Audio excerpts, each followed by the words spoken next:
Today we are going to look at the world of Rome through the eyes of a young girl. Here she is, drawing a picture of herself in the atrium of her father's enormous house. Her name is Domitia, and she is just 5 years old. She has an older brother who is 14, Lucius Domitius Ahenobarbus, named after her dad. Girls don't get these long names that boys have. What is worse is that Dad insists on calling all his daughters Domitia. Domitia! Let's call the Domitia, drawing on the column, Domitia 3. She has an older sister, Domitia 2, who is 7 years old, and then there is Domitia 1, who is 10. There would have been a Domitia 4, but Mum died trying to give birth to her 3 years ago. Confused? The Romans were too. They could work out ancestry through the male line with the nice tripartite names such as Lucius Domitius Ahenobarbus. But they got in a real mess over which Domitia was married to whom and was either the great aunt or the great stepmother and so on to whom when they came to write it down. Domitia 3 is not just drawing on the pillar, she is also watching the action. You see, it's early and the time of day when all her dad's clients and friends come to see him at home to pay their respects. Lucius Papidius Secundus, a 17-year-old who wants to marry Domitia 2 within the next 5 to 7 years, has come as well. He seems to be wooing not his future wife, but her dad. Poor Lucius, he does not know that Domitia's dad thinks he and his family are wealthy, but still scumbags from the Suburra. After all, it is the part of Rome full of barbers and prostitutes. Suddenly, all the men are leaving with Dad. It's the second hour and time for him to be in court with a sturdy audience of clients to applaud his rhetoric and hiss at his opponent. The house is now quieter. The men won't return for 7 hours, not until dinner time. But what happens in the house for those 7 hours? What do Domitia, and Domitia do all day? I don't know. Not an easy question. Everything written down by the Romans that we have today was written by men. This makes constructing the lives of women difficult. However, we can't have a history of just Roman men, so here goes. We can begin in the atrium. There is a massive loom on which Dad's latest wife is working on a new toga. Domitia, and Domitia are tasked with spinning the wool that will be used to weave this mighty garment. 30 or more feet long and elliptical in shape. Romans love the idea that their wives work wool. We know that because it's written on the gravestones of so many Roman women.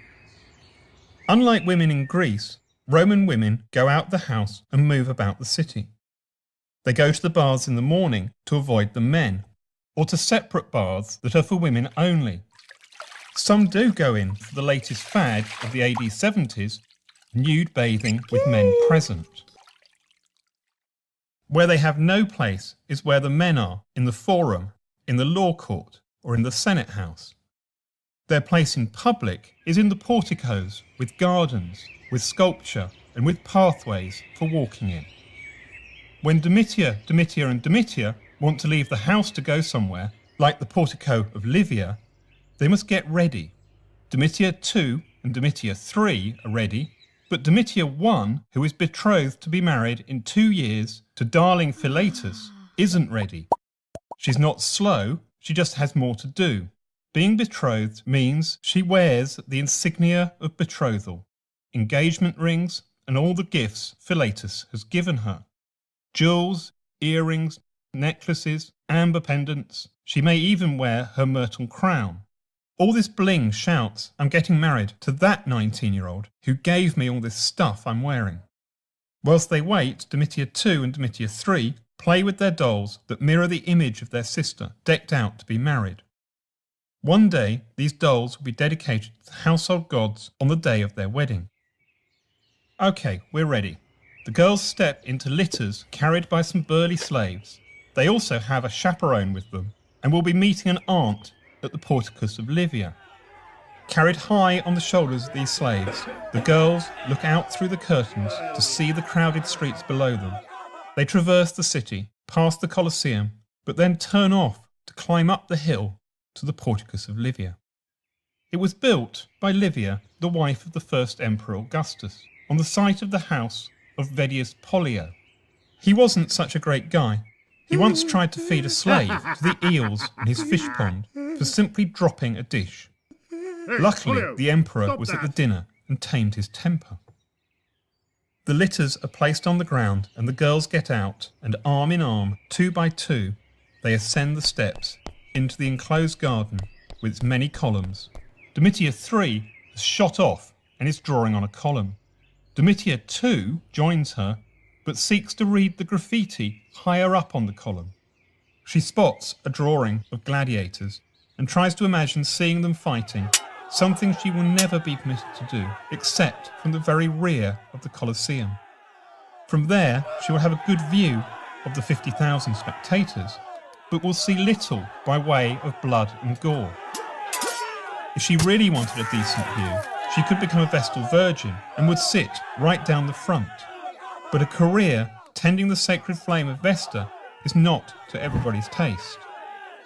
Domitia 1 has met another 10-year-old, also decked out in the insignia of betrothal. Home time. When they get there, after the 8th hour, something is up. A smashed dish lies on the floor. All the slaves have been gathered together in the atrium and await the arrival of their master. The front door to the house. A hush comes over the anxious slaves. In walks not their master, but instead a pregnant teenager. It is the master's eldest daughter, aged 15, who is already a veteran of marriage and childbirth. Guess what her name is? There is a 5 to 10% chance she won't survive giving birth to her child. But for now, she has come to dinner with her family. As a teenage mother, she has proved that she is a successful wife by bringing children and descendants for her husband, who will carry on his name in the future. The family head off to the dining room and are served dinner. It would seem Dad has had an invite to dinner elsewhere. With dinner concluded, the girls cross the atrium to bid farewell to their older sister, who's carried home in a litter escorted by some of Dad's bodyguards. Returning to the house, the girls cross the atrium. The slaves, young and old, male and female, await the return of their owner. When he returns, he may exact vengeance, ensuring his power over the slaves is maintained through violence and terror, to which any slave could be subjected. But for the girls, they head upstairs for the night, ready for bed.